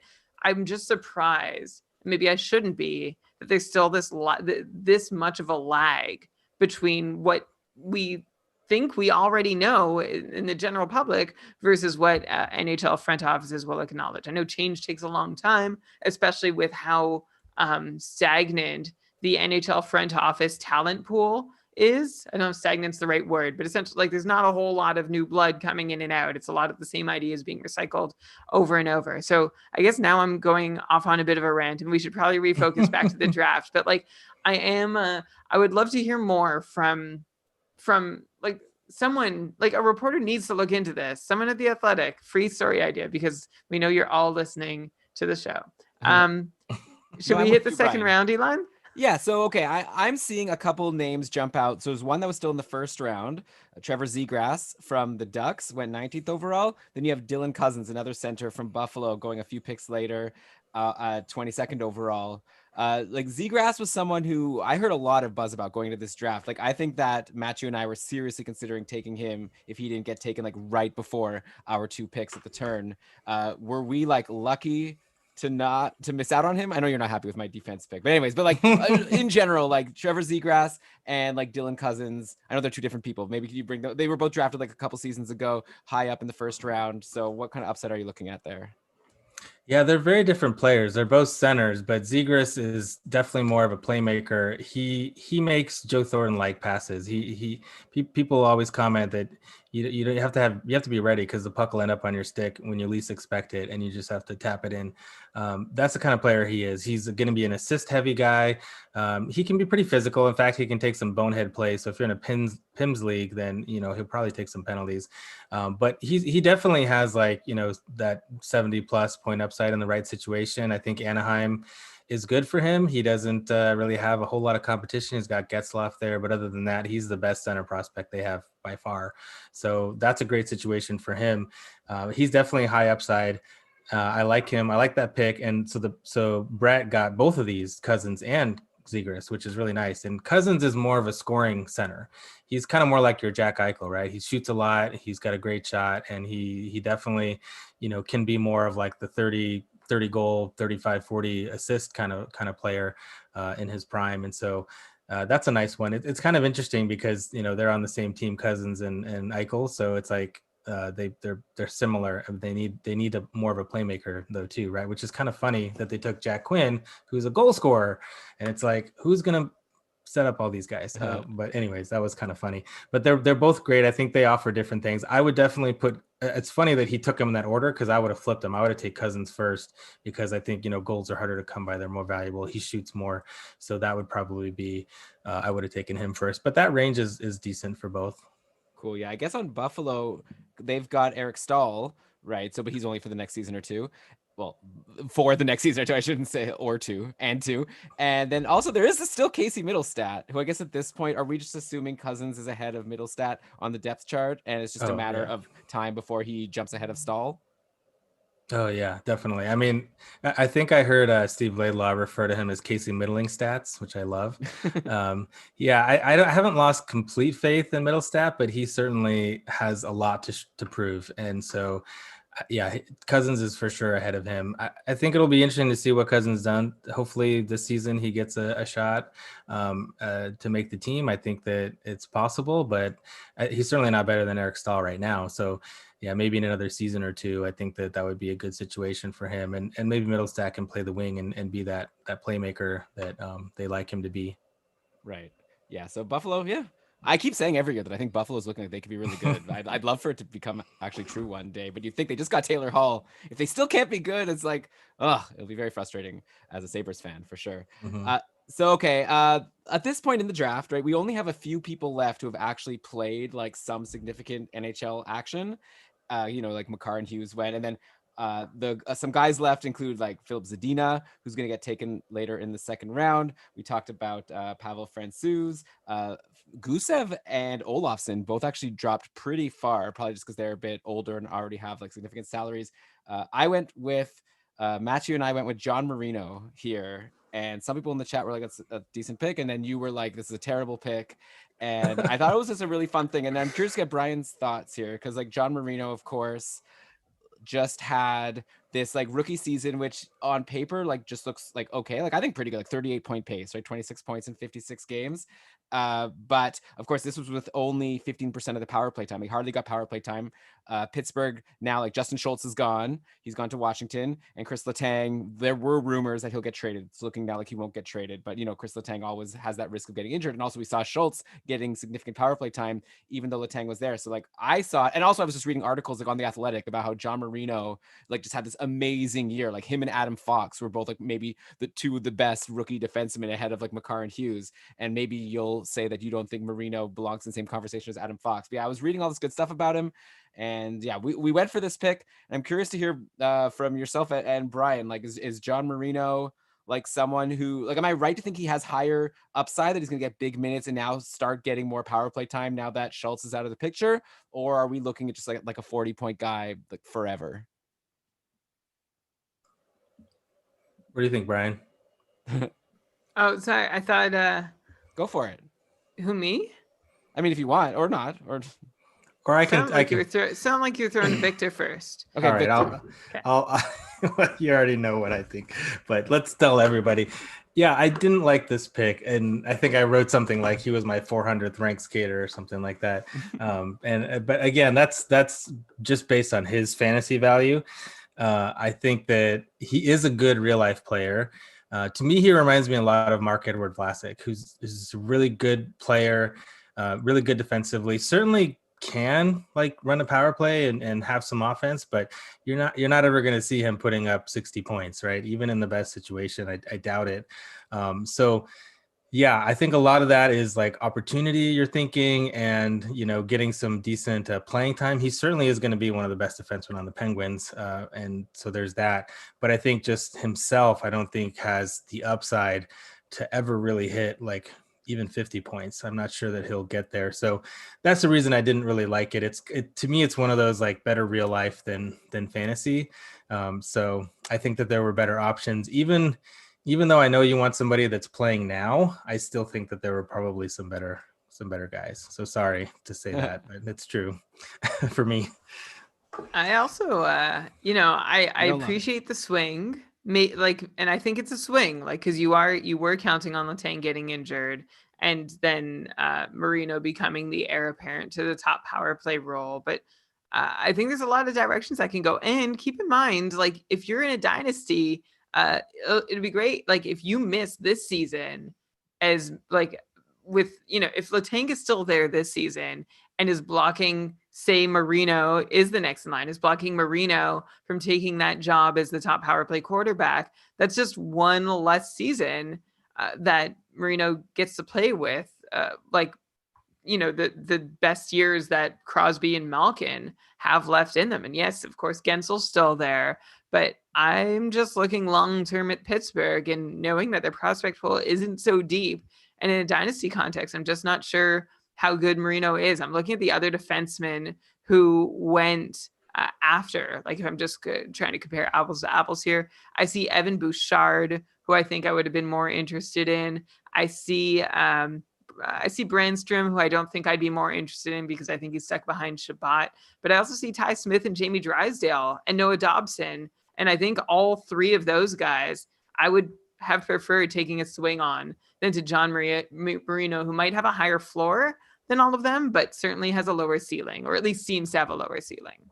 Yeah, totally fair. I think we were definitely considering Evan Bouchard. Edmonton did just sign Tyson Barrie, so we'll see if Barrie's going to be there long term or just for the 1 year. I guess it depends how he does. Yeah, for me, I guess it's also another thing that is just like general strategy in terms of what Brian said, like higher floor versus higher ceiling. I guess like in a prospect draft, maybe this is something I'll learn, or maybe this is something where it could go both ways. Like I kind of had the feeling that I want like solid people that are going to contribute to my team, but I guess you're kind of thinking more like I want a guy who's going to like be a superstar, though it might potentially be a bust. Like I was kind of looking at this as like, okay, I've got a solid like 40 plus point, even if he never hits super hard, a 40 plus point defenseman in fantasy is like pretty solid with good peripherals, and everything I see is that he's going to play big minutes. So yeah, I definitely Is that to you worth like a second round pick though?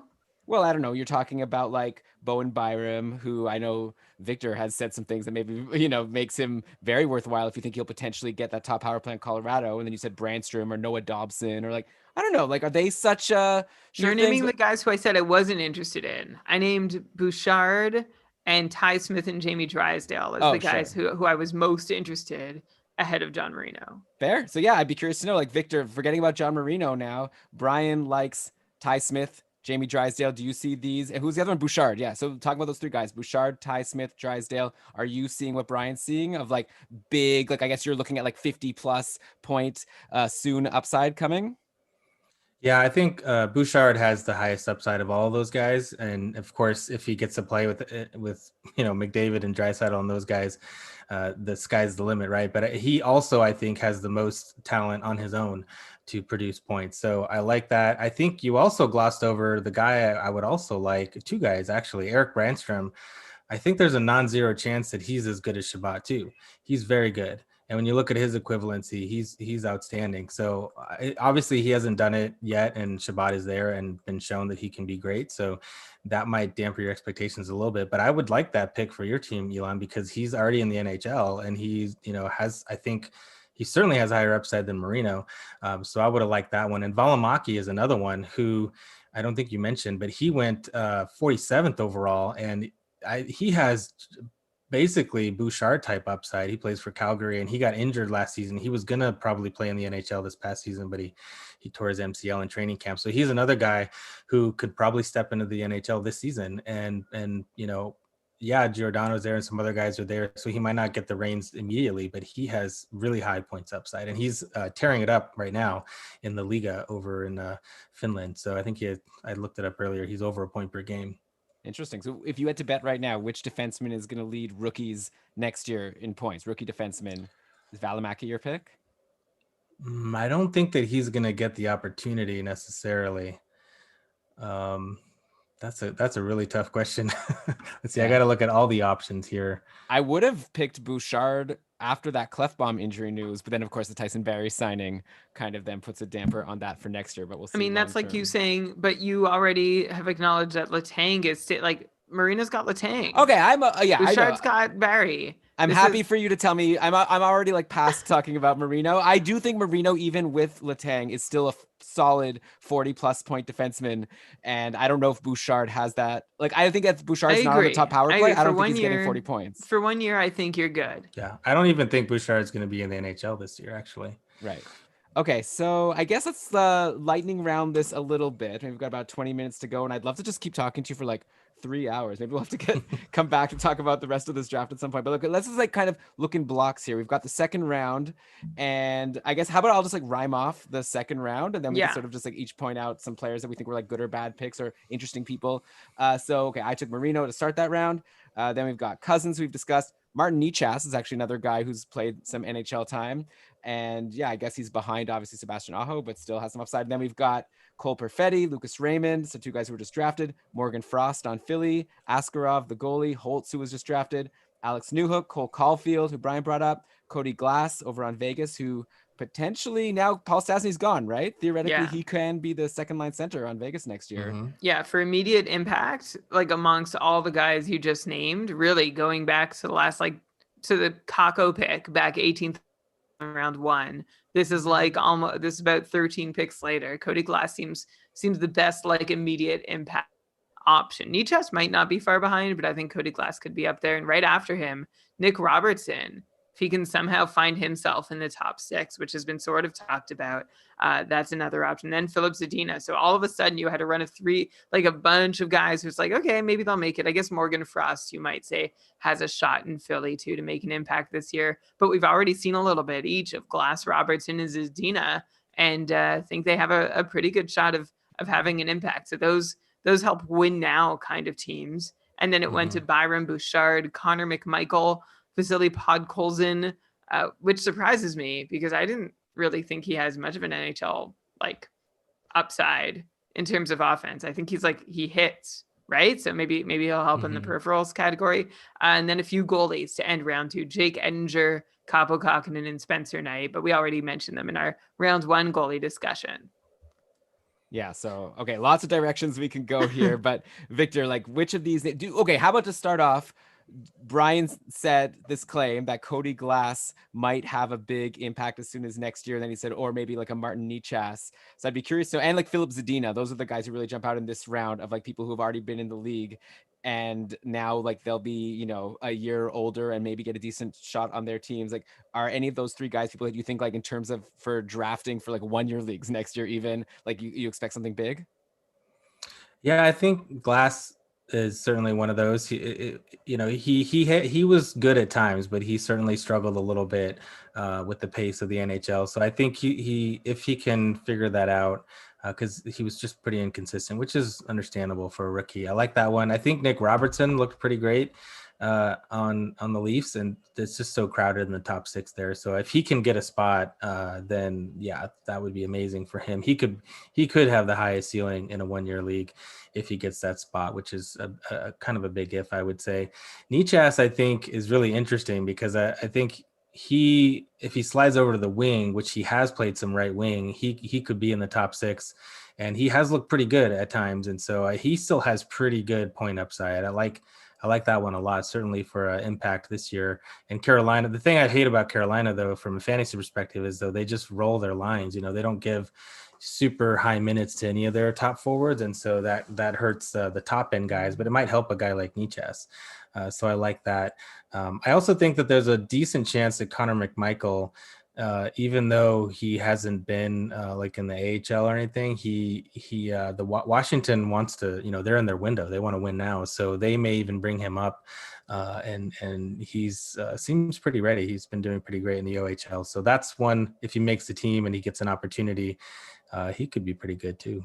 Is there any room on Washington in the top 6 though? I'm thinking like, you've got Wilson, Ovechkin, Backstrom, and then Kuznetsov, Verana, Oshie. You'd think that you would need to have an injury for Connor McMichael to do something and actually like get a role, because Washington is like the opposite of what you were saying about Carolina. It seems like Washington just like goes with that, their high-end players, especially on the power play. But like a Lars Eller, I guess, is the next fantasy relevant guy on that team. And like, what does he get, like 30, 35 points per season? Yeah, that's a good point. I mean, it depends on how if they change that up a little bit. And he is a very different player than anyone they have. He's very fast, and he's a pretty good playmaker. So depends. They have some guys up there like Oshie is pretty slow, but he's got a great shot. So if they reconfigure it a little bit, which they might, they had some success, but it hasn't gone so well since they won that cup. So maybe I just think it's someone to keep your eye on, right? Like it's a possibility, but if more than likely, if he does make it, he'll probably be a third liner. Right. And then of the people that were drafted just in this past draft, so your Perfettis, Holtz, oh no, Bowen Byram was taken already a little while ago. But yeah, of these guys who haven't played in the NHL, I guess I should say, like, who's jumping out at you as like what was the steal of the round? Well, not to like toot my own horn, but I do have Lucas Raymond as the fourth best guy from this year in terms of like long-term upside, because I think this year, like right now, I think Holtz is certainly more ready and he's a goal scorer, but Lucas Raymond, I think he's so raw still and he's so young for this class that I think he has that pretty top end upside, like Pedersen type upside. So I like that one. I mean, I took him, so of course I like it. But I think he has pretty high upside. I love Holtz because he's a goal scorer, and I think his situation is going to be really good. So I like that one too. That's pretty amazing value to get Holtz at 28th overall. That was a really nice steal there. And Perfetti, Perfetti went right before Raymond, which I was happy about because I preferred Raymond. But Perfetti is going into a really good situation too in Winnipeg. So I like that. And those are the Winnipeg boys. So they got their guy to cheer for him. So that's nice. Victor, not to be rude or anything, and like I appreciate you tooting your own horn, but I like the Cole Caulfield pick that you mentioned that you had in the second round. But the Lucas Raymond pick seemed, I guess in context, seems good, but I'm not, after listening to the scouting episode, I'm not so sold on him being like this terribly high upside guy. Like maybe he seems like a good steady guy, someone you can rely on for, I don't know, 60 points, which I guess isn't that bad. An option, Elon. This sort of goes with your John Marino philosophy. So I guess like I would still be trying my own philosophy. Drafting here would be probably to try and still take these big swings and nail that like super high upside guy who actually does end up reaching it. But the odds of actually successfully achieving that are slimmer than going for Lucas Raymond type, who might have lower upside, but be a surer thing. Plus, I like a lot about what Detroit's doing. And so let's move on to round 3 without letting you get, unless Victor, you wanted to rebut anything I just said. No, I'm happy with my pick. We'll see how. We don't know, right? We don't know. I wish we had all the draft participants on so I could tell each of them why they made bad picks. Well, I'm sure they're all listening. I'm settling for you and Elon and poor Kevin. Okay, round 3. So let's go through. I'm just going to rhyme off the first 10. So there's 20 picks in a round. I'm going to rhyme off the first 10. We'll pause for reaction. Then I'll rhyme off the second half of round 3. So let's start with the first half. We've got Mo Sider, Kyler Yamamoto, Eric Branstrom, Alex Turcotte, Arthur Kaliev, Rasmus Sandin, Yusuf Almaki, Ty Smith, Jamie Drysdale, and Barrett Hayton. Does that seem like an order that makes sense to you, Victor? And then maybe Elon, you can share if anything went out of order there in your mind. I mean, I think that the highest upside guys there for me, Kaliev, that's a steal in round 3. There's still question marks on him, but he seems to have improved his two-way game and his scoring. His points upside is just huge. It's gaudy. If he can, especially him next to Byfield, oh man, that's going to be sweet. Valimaki, I mentioned, I think has, great, like Bouchard, really high-end upside for a points power play running defenseman. So I really like that. And I do think Branstrom is a really great pick. Yamamoto went to the Edmonton fan. And so that makes sense. I don't think it was a huge reach, especially because like he's now, right. He's contributing now and he's got a great situation there in Edmonton. So those are probably my favorite picks in that range. I do like Ty Smith, but I just don't know if it's going to fully translate to the NHL level. So that's my only question there, but I think he has really great upside. Yeah, well, Ty Smith on New Jersey, the one good thing he has going for him is doesn't seem like there's that much competition like Damon Severson or whoever, like last year was Vatanen on the top power play. Like, and now that PK Subban has shown that maybe that job is not for him, then that's like a wide open spot. And that's why he's like an exciting guy. But obviously he has to now show that he can handle it. Like Yamamoto is interesting to me just because I feel like Victor, like he's too old for you, right? He's 22. It's like, doesn't fit your team. Just like, Right. Kaprizov. But so what do you think about his like 26 points in 27 games last year? Like he came in, then like McDavid got injured for a little bit, and he was just like on fire. Like he and Draisaitl and RNH had this amazing line, and they went nuts. Obviously, if you believed that that was sustainable, then you'd think he should have been drafted in the first round. I'd imagine. Like I'd imagine even that, even though he's 22, you'd be willing to overlook that if he was a point per game guy. But I'm guessing my sense from I guess a lot of people in the draft since he fell to the third round is that we don't see him as actually a point per game guy. And maybe, I guess because to me, like the one concern that I would have is like he didn't get on the top power play like in the playoffs. So, what kind of upside can you really have if you're not going to be able to crack PP1? Yeah, I think I agree with all that. I mean, when you look at his numbers, I mean, 25% shooting percentage, his PDO was 1062.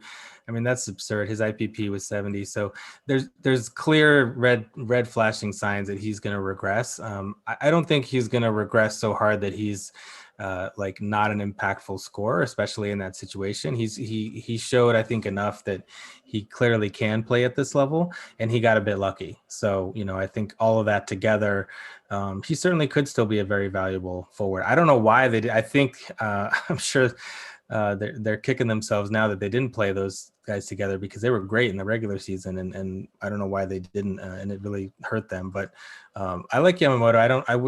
I would not have taken him in the first round, but I think here it's pretty decent value. Maybe could have gone in the second. It's funny that like because the Oilers don't kick themselves for weird decisions. Like they just make the same bad decision again. That's why they just re-signed Mike Smith, even though like he might be an even bigger reason why they didn't win that playoff round or play in round versus Chicago. All right, so next 10 picks to close out round 3. So Barrett Hayton, by the way. Okay, I gotta ask really quickly. Barrett Hayton, is he good? Is he good? Like Arizona took the super high pick. They grabbed him ahead of like Zadina Quinn and like a Hughes. few others that round. Oh, and Hughes. Well, okay, so everyone messed up with Quinn Hughes there. But like is Barrett Hayton gonna be like a good impact, like number 1 center on Arizona? Is he gonna be worthwhile in fantasy? He's already fallen to the middle of round 3 in our under 82 games draft. Like, is this at least a good pick here, or do you think even here it's like a reach for Barrett Hayton, who was a 5th overall pick like 3 years ago? I would not have done that. I don't hate it, but he doesn't have the points upside that's going to be super huge. I mean, I think he's going to, like, to me, he's kind of a poor man's Bo Horvat, who certainly now, yes, is doing pretty well in fantasy, but how long did it take Horvat? Hayden's a pretty good two-way center, and he has a great opportunity, right? Because who's the number 1 center in Arizona? I mean, Stepan? is it Dvorak? Is it Keller? Yeah, Keller? Like, who is it, right? It could be anyone. It could be any of those guys, or it could be Hayden. And so that's a good opportunity for him. And so that part's good. And he certainly has some decent line mates. But I mean, I think offense goes to die in the desert, right? So I don't like that either for Hayden. So I think there were probably better options, but I think he is a good player. He'll probably be one of those better in real life than fantasy, but he'll still have like fringe fantasy value. And especially in a face-off league, which this is, and if he gets tons of ice time, then he will certainly put up some decent counting stats. And so he will have value. So you're saying that you think there were better options. Why don't we go to the final portion of this episode where we all like kind of look at the later picks. So Okay. the second half of round 3 and then like 4 and beyond. Who are some people who you would say were like the better options? Like Brian, is there someone jumping out to you as like someone that was picked like later than here that you're surprised they fell so far? No, I just want to make good on that we said we were going to read off the rest of the third round. So it was Hayton, Boldy, Noah Dobson, Joel Farabee, Owen Tippett, Philip Myers, Gabe Velarde, Grigory Denisenko, Ryan Merkley, Drake Batherson, and Dominic Kubalik, rounding out the 60th overall pick in the prospects draft. Elon, if you're asking me the question, I thought you did well with Francouz at the start of round 4. Getting him 61st, that's a pretty good spot to get a goalie, especially when looking at the rest of the goalies that went, like maybe Alex Nedeljkovic. The next round was a interesting shot to take, but I feel like Francouz is probably one of the better bets remaining at that part of the prospects draft. And then, just flipping through. I mean, honestly, like, my prospects acumen is not, top of the, it's not where Victor's or Will Scouch's is. So I'm interested to see who Victor has as guys who have gone later in the draft, who he's liked as prospect sleepers for dynasty formats. Well, I think just for the end of this third round, Gregory Denisenko at 57, could be the best player in that round. He has really huge points upside, and he looks like he's coming to North America and he's going to play for Florida this year. So you asked about players that could contribute this season. Elon, that could be a sleeper. Denisenko and Florida is cleaning out some cap and some players, right? So he could get a pretty decent opportunity as early as this season. So I love Denisenko there. I like Matthew Boldy as a really high upside guy. He's a ways away, so that made sense for my team because he's got some development time. I really liked Ryan Merkley too. I mean, if you're going to take a swing on a guy like Ryan Merkley in this spot because the points upside is huge. I know some people question whether he'll even be an NHLer because he's had some issues, but he's literally some people say he's the Sharks' only prospect. So they're being very careful with him. They're being very patient with him. They're doing all the things that they can, and he seems like he's making great progress. So I think Merkley was a good swing there for the end of the third. Okay, and I guess, like we said, we could talk forever. There's one name I got to throw at you, which is someone Matt and I took, not even the next few picks. Like, I don't even know, it was like round 8 or round 9.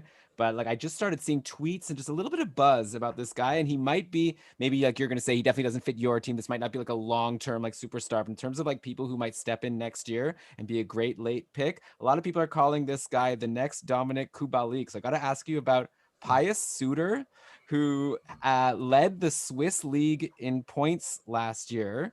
And he is property of the Chicago Blackhawks, right? He's going to be coming into Chicago just like Kubalik did, who played, I believe, in the same league and also did well. So like kind of coming out of nowhere, 24-year-old.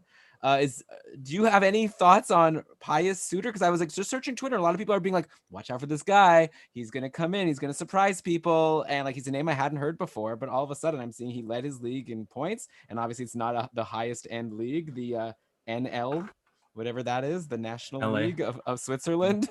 But who do you know anything about him? Yeah, I know a little bit about him. He definitely, he was close to what Kubalik did in the Swiss league, and which is not one of the best leagues, but it's certainly not chopped liver either. It's a pro league, one of the better ones in Europe, probably the third or fourth best one. So, that was pretty decent, and he definitely.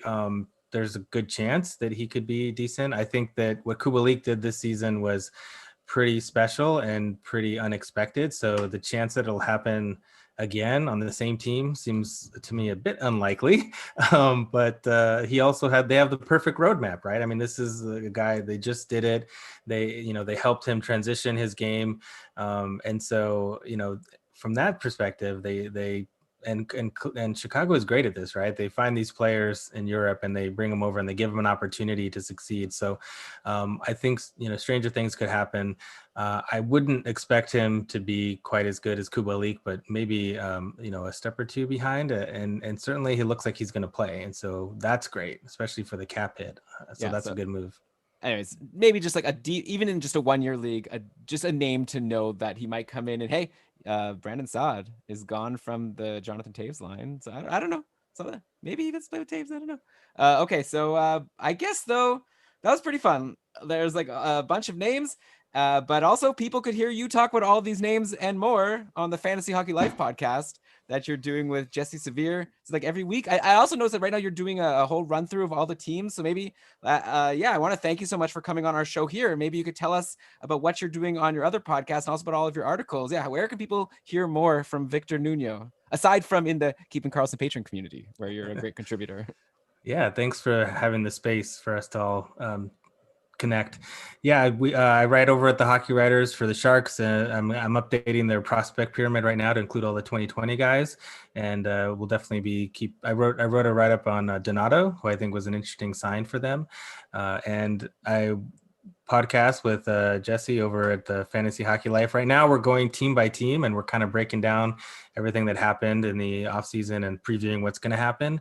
And we also do a Dynasty dig where we talk about all the impactful prospects. So that's been fun. We also did a mega episode on all the 2020 draftees and kind of gave our top 15 and the best and worst picks and talked a little bit about the value guys that we saw there. So that was pretty fun. So yeah, definitely come check that out and follow me on Twitter at Victor Nuno 12. Love getting questions about fantasy and hockey in general. Yeah. Thanks, so Victor. Sorry, Elon and I point. we're planning out the rest of the show on as you went through that. Thank you for all of it, though. Brian, do you want to go or do you want me to go? You go. You're a friendly chap. Okay. Are you just gonna read? You're not gonna just read. I just give you for context. Say something nice. Okay, yeah. So Victor, so I'll just go from.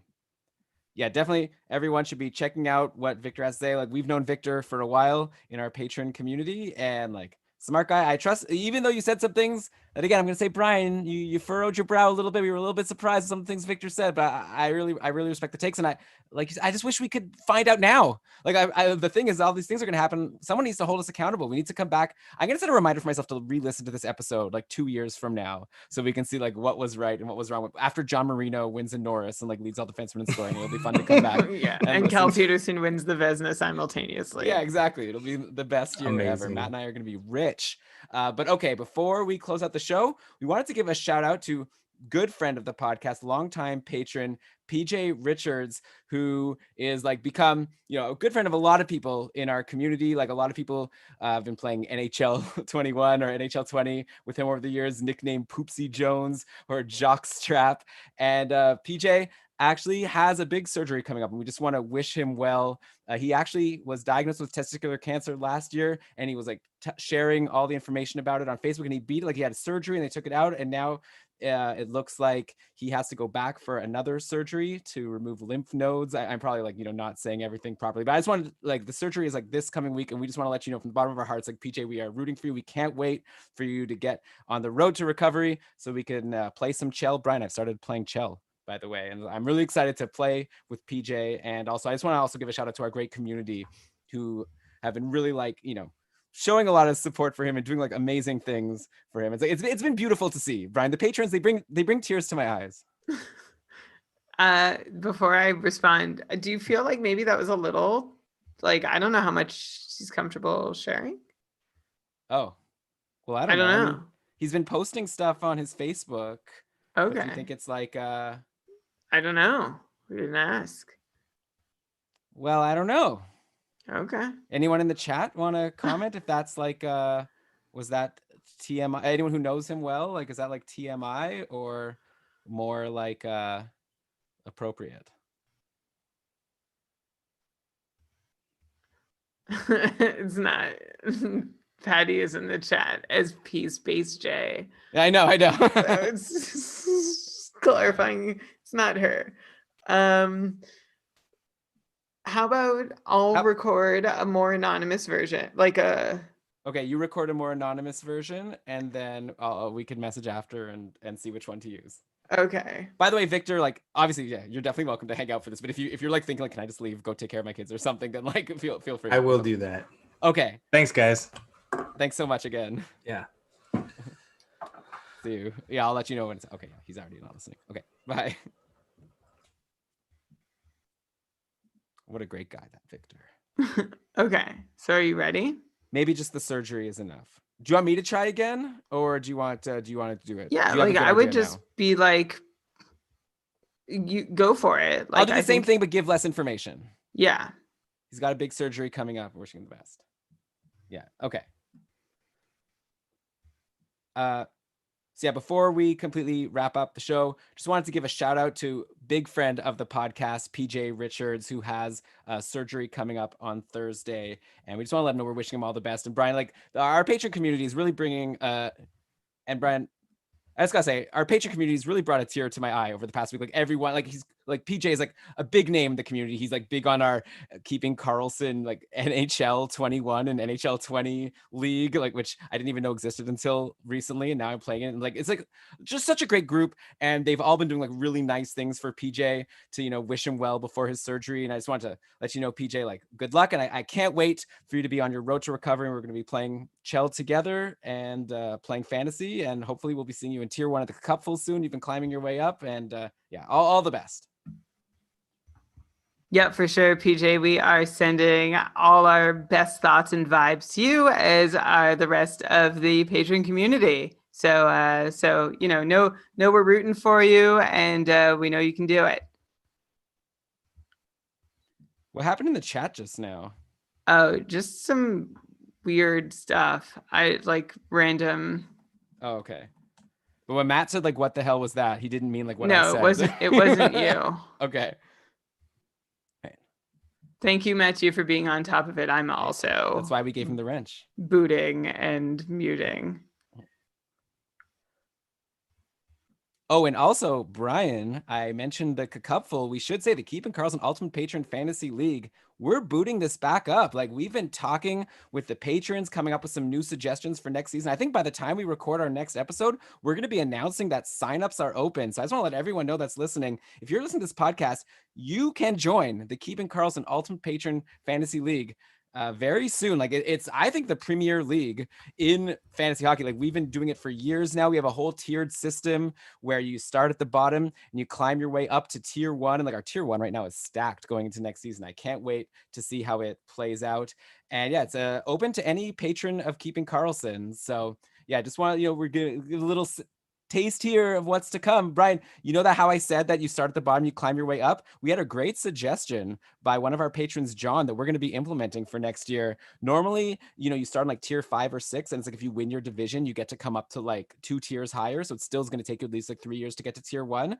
We're going to now, since it's a points league for next year, the person who gets the most points out of all of the Cupful, like last year was 16 different leagues throughout all the different divisions. If you're in like a division of all brand new people, like the very bottom, and you get the most points over the whole season of everybody, you're going right to tier 1 for next year. You're getting fast tracked. So it's going to be even more competitive because that means one less spot in tier 1 for the people who are there to hold their spot.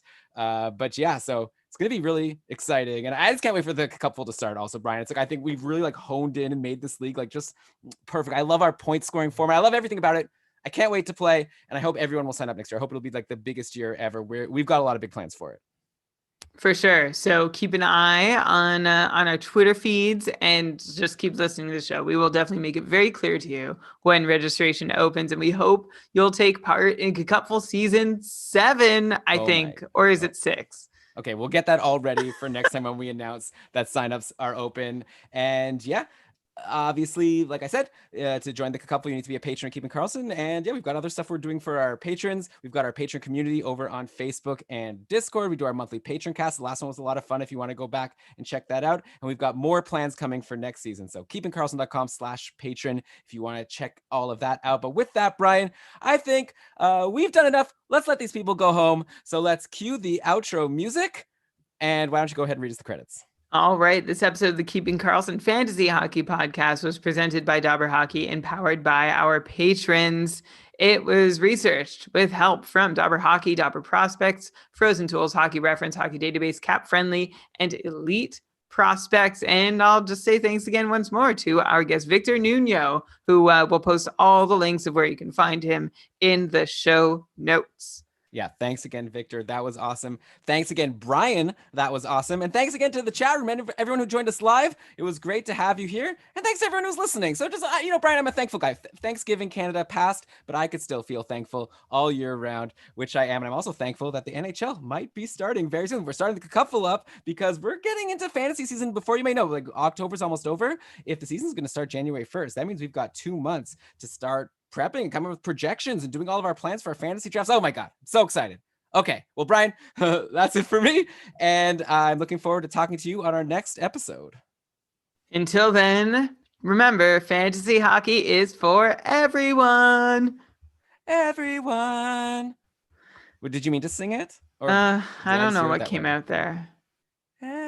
We should write a song, the Fantasy Hockey is for Everyone song. Yeah. Do we have any I musicians? still need to do better. All right, I'm stopping the recording. Okay. We need to do better at what? At making fantasy hockey for everyone? At making that a better finish. I think it's a good finish. I mean, me too. I support the message. I just don't I don't feel like I'm selling it. I don't feel committed to it. Can you give it another try right now just for fun? And until next time, remember, fantasy hockey is for everyone. Yeah, I see what you're going for. I can say it with 1,000 different intonations. Just remember, fantasy hockey, it's for everyone. That's good. Is that good? Maybe you should do it next time. But you need a catchphrase. If I did it, what would you say? I I guess you could say. I guess you can say like. fantasy hockey. One of us could say fantasy hockey, and the other says is for anyway. I'm gonna work on the write up, Thank you. and I always just want to do long shows. I wish we could have gone another hour, but I know that there's a reason why we don't. But probably also considering Victor wanted to get the heck out of here, I think that he also needed to go. yeah. There's so many players. I want to talk about every player all the time. So yeah, I should do more podcasts. do more parts or we need to do- something. I feel like you think wouldn't Karlsson want to go After Dark. longer than what we already do. No, I know. I'm just saying, like, I was feeling like as we were going and I saw the clock counting down, and I actually was like feeling sadness. Like I was like, oh, I want to talk about Arthur Kaliev some more, but I know we can't, and I wish we could, but alas. All right. I'm gonna go do the write up. Thanks, everyone. Bye. Thanks, Elon. Great Bye, job. Patty. Bye, Matthew. Bye. Oh yeah, that's your catchphrase. All right. Bye. How do I stop this?